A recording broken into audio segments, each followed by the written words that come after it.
जिस समय अंतिम समय होता है जीव का,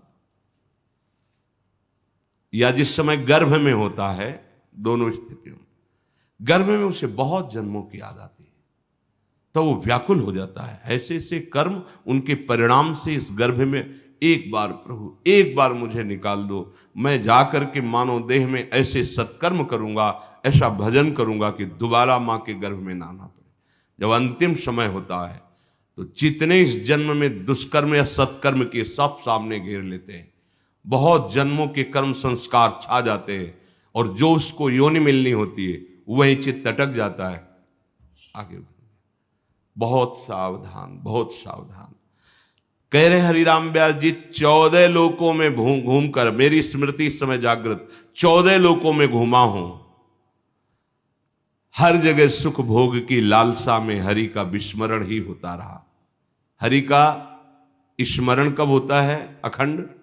जब लौकिक सुखों की, भोगों की चाह खत्म हो जाती है। होगी कैसे? भगवान नाम जप से।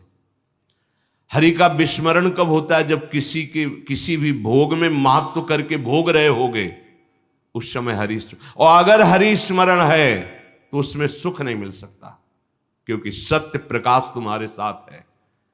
इसीलिए बड़े भाग्यशाली जन हैं जो रात दिन नाम का पहरा बैठा लिए हैं। रात दिन नाम, उठे बैठे चले फिरे खाए पिए सब क्रियाएं हो रही, पर भगवत स्मरण परायण, बड़े महत भाग्यशाली। ये जो लोग कहते हैं ना, अरे नाम में रुचि नहीं हो रही, नाम चल नहीं रहा, भाई सिद्ध तो नहीं हो गए ना। रुचि तो भोगों में है, अब नाम अरुचि पैदा करेगा भोगों में, फिर नाम में जब रुचि आएगी तो नामी का रूप झलकेगा। धैर्य पूर्वक जपिए। 14 भुवनों में घूम आया, इसी स्वार्थ ने सुख भोग की लालसा ने हरि विस्मरण कराया। हरि विसरायो। करोड़ों ऐसे अपराध किए जन्म जन्मांतरों में, जिन्हें ब्रह्म हत्या कहते हैं, पंच महापाप कहे गए हैं। कैसी बुद्धि मलिन हो गई है कि इन पंच महापापों को हम मनोरंजन समझते हैं, सुख का साधन समझते हैं। मदिरा पीना, पर स्त्री गमन करना, द्वित कीड़ा, हिंसा, स्वर्ण चोरी, ये 5 महापाप कहे। बोले हम तो हिंसा नहीं करते, अगर मांस खाते हो तो हिंसक ही हो, वही दंड मिलेगा जो हिंसा करने वाले को मिला है। वैसे जैसे कोई गौ हत्या करता है और आप मांस खाते हैं, तो बिल्कुल वही हत्या आपको प्रताड़ित करेगी, आपको जलाएगी, आपका नाश करेगी। कोटि गाय ब्राह्मण मारे को ताप पाप उपजायो। ब्रह्म हत्या जैसा पाप लगता है। देखो कैसी मलिनता है। इसको हम आनंद समझते हैं, मनोरंजन समझते हैं। यह है भारी विपत्ति संपत्ति की। बहुत बहुत सावधान। यह ऐसा धुआं उठा है कलिकाल का, मलिनता का, कि पापाचरण में रति है। जैसे निष्ठावान धर्मात्मा पुरुष धर्म से विचलित नहीं हो सकता, ऐसे ही हम अधर्म निष्ठा वाले बन रहे हैं। स्वागत में तो मदिरा ही प्रधान हो रही। कैसा कैसा बुद्धि काम नहीं कर रही। कैसे मंगल होगा, कैसे सुख होगा, जिसे शास्त्र के रचयिता भगवान स्वयं श्री कृष्ण द्वैपायन व्यास देव जी वो कह रहे हैं। ये पंच महापाप है, ये ब्रह्म हत्या के समान है। कैसा कैसा मनोरंजन। मित्र मिले, क्या स्वागत में मदिरा रखी जाए, और बहुत भाई धनी है, ऐश्वर्यवान, तो मांस भक्षण और व्यभिचार, मनोरंजन के लिए द्वैत कीड़ा, दूसरों का धन अपहरण करना, हिंसा करना स्वभाव। क्या हो रहा है? बोले पाप ताप उपजायो, भारी ताप। कल जो है किसी को पूरी चमड़ी सड़ रही है, पूरी चमड़ी, चिल्ला रहे, पूरी चमड़ी उधेल रही, खून रक्त ऐसे मक्खियां भिन भिना रही। क्या हुआ? कर्म बिगड़ गया, मानव देह मिली, जीना मुश्किल है, प्रतिपल आह, अब जब तक जिए तब तक वो चीखता रहेगा। अर्थ नहीं है औषधि के लिए, कोई पास नहीं जा रहा है। कैसे आप समझो, जब कर्म अपना दंड देना प्रारंभ करेगा तो कोई तुम्हारी रक्षा नहीं कर पाएगा। बात समझो। हरिराम व्यास जी कह रहे हैं, कोटि गाय ब्राह्मण मारे को ताप पाप उपजायो।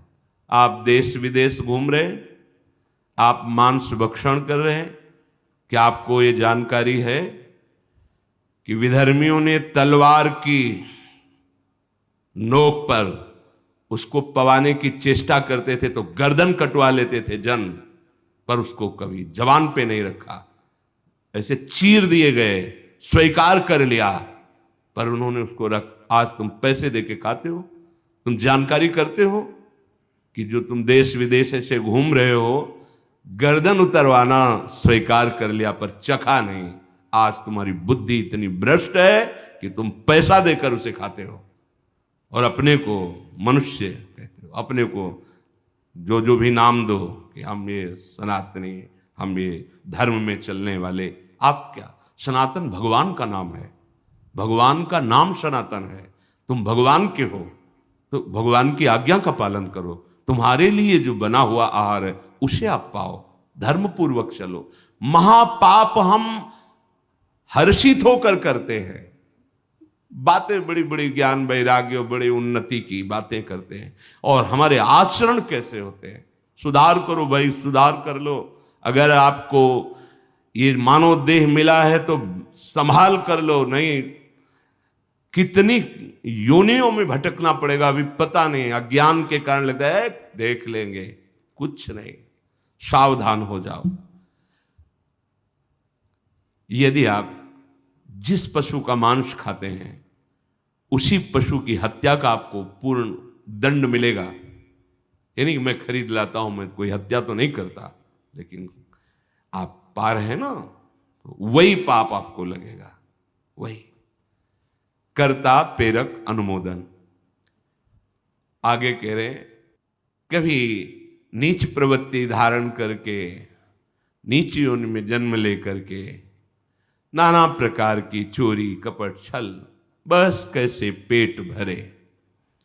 कभी बहुत विद्वान होकर के विद्या के अभिमान में तर्क विवाद करते प्रकांड पंडित थे।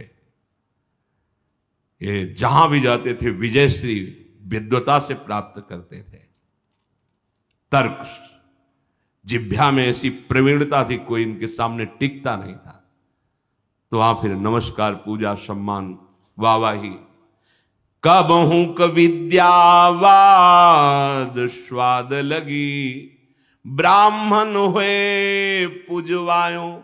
जब कोई प्रणाम करता है, नमस्कार करता है, प्रशंसा करता है, अच्छा लगता है। वो अच्छा लगना देह भाव को पुष्ट करके भगवत विस्मृति के गर्त में गिरा देगा। कभी तो इतनी गरीबी देखी है, कभी किसी योनि में ये देखा कि राजा बन गया, छत्र चवर बड़ा वैभव, लेकिन उधर गरीबी में भूख से व्याकुल होकर भगवत स्मृति रहित जीवन गया। कभी इतना वैभव कि उसके अभिमान में प्रभु को भूलकर भटकता रहा। ये ऐसी माया है कि जो जहां है उसी में आसक्त है। महाभारत में प्रसंग आता है, भगवान व्यास देव जी जा रहे थे तो एक नाली का कीड़ा निकलकर बड़ी तीव्र गति से मार्ग को लांघ रहा था। वह भाई इतनी रफ्तार से आप जा रहे हो, क्यों, क्या पीड़ा है तुम्हें? वो बोले उस साइड की नाली में मुझे जाना है और भयभीत हूं। क्यों भयभीत? तुम्हें गाड़ी की आवाज नहीं सुनाई दे रही? बैलगाड़ी आ रही, वो हमारे ऊपर चढ़ेगी तो मैं मर जाऊंगा। भगवान व्यासदेव जी सर्व भाषाओं का ज्ञान रखने वाले, उन्होंने कहा तुम्हें इस कीड़े शरीर से इतना प्यार है? अरे ये शरीर नष्ट होगा तो दूसरा शरीर मिल जाएगा। बोले आपको जो व्यास शरीर प्रिय है ना, ये उतना ही हमें ये कीड़े का शरीर प्रिय है। भगवान व्यासदेव जी ने कहा बड़ी भगवान की विचित्र माया है, अब हम तुम्हारा परम कल्याण करेंगे। तुम एक बार मेरे कहने से रुक जाओ, अभी शरीर छूटेगा और तुम सुख को प्राप्त होगे। तुम्हें दुख नहीं मिलेगा शरीर छूटने के समय। स्तब्ध किया उसको, वो गाड़ी आई कुचल के मन। उसका फिर चतुर्वर्ण में जन्म हुआ मनुष्य योनि में। वो जब नवयुवक हुआ तो अपने इन्हीं सब कार्यों में, जो चतुर्वर्ण के कार्य, उसी में मगन गए भगवान व्यास देव जी। बड़ा बड़ा प्रसंग है, मुझसे छोटा करके। भाई तुम कौन हो? अपना परिचय, मैं अमुक हूं। नहीं नहीं, तुम्हें याद है? अब स्मृति जागृत हुई। हाँ, मैं वही कीड़ा हूं जो आपसे, तो देखो तुम फंस गए ना फिर यहां। जैसे तुम्हें कीड़े का शरीर प्रिय था, ऐसे तुम ये इस शरीर में। नहीं नहीं, इसको भी छोड़ो। भगवान व्यास देव जी ने वो शरीर छुड़वाया। क्रम से वो प्रथम वर्ण में जब उस ऐसे राजा बना, तृतीय वर्ण, ओ चंवर डुलाए। तुम्हें याद है? हर वर्ण में उसका जन्म हुआ क्रम से। तुम्हें याद है? हाँ, मैं चक्रवर्ती राजा हूं, मेरा है भाई वो, मुझे स्मृति। नहीं नहीं, तब पूर्व, हाँ मैं नाली कीड़ा था, मैं ये समझो। भगवत स्मृति धारण करो, इस पे राग मत करो। वहां त्याग कराया। जब प्रथम वर्ण में जन्मा, वो अपने कार्य में विद्वान होकर ऐसे उपरोहिता। फिर भगवान व्यास देव, तुम्हें याद है? शास्त्र याद है? ये सब नहीं, पूर्व स्मृति याद है? पूरी याद कर। हाँ भगवान, अब एकांत वन सेवन कर, और मैं जो ब्रह्म विद्या का उपदेश कर रहा हूं उसको धारण कर, तो परम पद को प्राप्त होगा। उसमें दिखाया कि जिस शरीर में जीव जाता है उसी को ऐसा मानता है ये मेरा है, और मानो पहली बार मैं इस सृष्टि में आया हूं, सब भूल जाता है, और जो उसके सामने परिवार भोग, उसी में आसक्त होकर उसी का चिंतन करके, ये बहुत काल से चल रहा है। जब भगवत प्रताप से स्मृति जागृत हुई तो कह रहे हरिराम व्यास जी कि कभी मैं नीच वर्ण में जन्मा तो नाना प्रकार के नीच कर्म करता रहा, कभी उच्च वर्ण में जन्मा तो बस यही वाद विवाद और तर्क प्रणाम नमस्कार, इसमें पूरा जीवन विस्मरण कर दिया हरि का। कभी मैं बहुत गरीब हुआ तो घर घर पेट पालने के लिए उनकी जूठन खाई, कभी सिंहासन पर बैठकर राजा हुआ, छत्र चंवर डुल रहे, भूल गया ऐश्वर्य में प्रभु को। कबहू का कंचन कामिनी लगी, रन दूल्हा बिरद बुलायो, कबहू क विषयी विषयन कारण, घर तज मूड मुड़ायो। ऐसे नाना धर्म कर्म करी, जन्म जन्म डहकायो,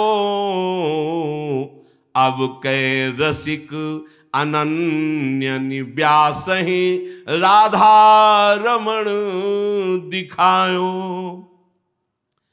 कभी कंचन में आसक्त, कभी कामी में आसक्त, बड़ी दुर्दशा हुई। हर जगह विनाश को प्राप्त होता रहा।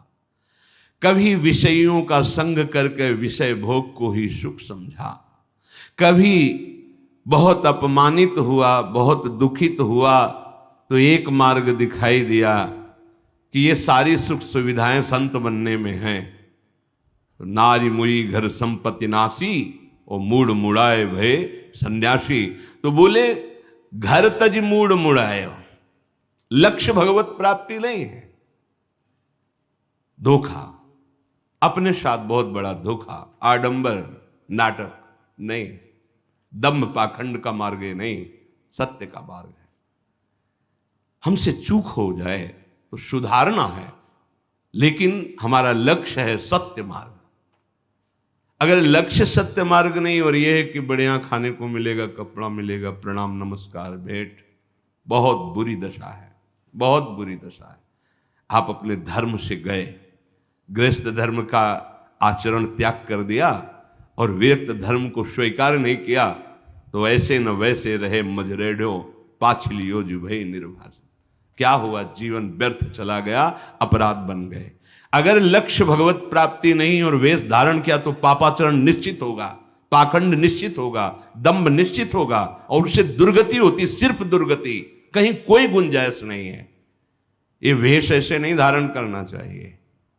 ये देख करके कि आप चलो बाबा जी बन जाते हैं, अब तो कह रहे घर तजी मूढ़ मुड़ायो, चलते बड़ी सुख सुविधा है, ठीक है तुम बाहरी फिर मन और इंद्रियों का विलास, इसको रोक पाओगे?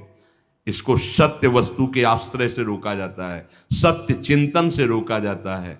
भोग विलासिता पर लक्ष्य करके निकलोगे तो नष्ट हो जाओगे। ये मार्ग ऐसा नहीं है, खिलवाड़ नहीं है कि मेहनत नहीं करनी पड़ेगी। पेट भरने के लिए लोग 8 घंटा मेहनत करते हैं, चंद रुपए मिलते हैं, परिवार का पोषण करते हैं, अगर नाम जप करते हैं तो उनको वही गति मिलेगी जो एक योगी को प्राप्त होती है, जो एक भगवत मार्ग के पथिक को प्राप्त होती है। आपको बढ़िया बढ़िया भोजन, वस्त्र, सुविधा सब मिल रही, किस लिए? कि आप निरंतर अपने इंद्रियों को शासन में रखकर भगवदानंद में डूबने के मार्ग में चल रहे हो। चलो निकलो, भगवान की माया ने सहयोग कर दिया, चलो निकलो। तुम्हें अब चिंता न खान पान की करनी, न वस्त्र की करनी, न व्यवहार की करनी, निकलो भगवत चिंतन करके। ये मार्ग है। अगर इसको आप प्रयोग में लेना चाहते हैं, इस वेश को अपनी वासनाओं के प्रयोग में, तो निश्चित जिस दिन विधान लागू होगा तुम्हारे कर्मों का तो भारी दंड मिलेगा, इसलिए सावधान। हरिराम व्यास जी कह रहे हैं ऐसा भी किया, पर ऐसे नाना धर्म कर्म का करके जन्म जन्म भटकता रहा, लेकिन बात नहीं बनी।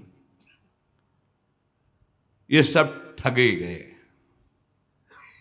हम ये जान ही नहीं पाए कि हमारा अंशी प्रभु श्री हरि है और उसका स्मरण करने से ही सब बात बनती है। अब इस जन्म में कृपा हुई, हरिराम व्यास जी कह रहे क्या? अब के रसिक अनन्य ही व्यास राधा रमण दिखायो। अब की कृपा हो गई और रसिक अनन्यों का संग मिल गया, जिससे राधा रमण जी का साक्षात्कार हुआ। राधा रमण, श्री प्रिया प्रीतम, श्री लाडली लाल। भगवान का नाम सर्व विजयी। अब तो कुछ समझ में नहीं आता, बस एक बात समझ में आती है, ए भाई नाम जप लो जैसे बने। हृदय से कह रहा हूं, हृदय से साफ सुधर जाएगी, साफ क्षमा हो जाएगा, परम पावन हो जाओगे। जितनी तुम्हारी इंद्रियों ने तुम्हें फंसाया है, इनको वैसे ही जलाकर पवित्र कर देगा ये नाम। बस आप इंद्रियों में तदात्म मत होइए कि बहुत जलन हो रही, बहुत, ये उनको हो रही जिन दुष्ट इंद्रियों ने मुझे बार बार अनेक जन्म से भटकाते हुए हरि से विमुख किया है, अब उनको दंड मिल रहा है। और होता क्या है, अज्ञान के कारण हम उनमें तदात्म हो जाते हैं और कहते हैं बहुत जलन हो रही, तो हम फिर मनोरंजन में लग जाते हैं, प्रभु का नाम छोड़ देते हैं, प्रभु के मार्ग को छोड़ देते हैं।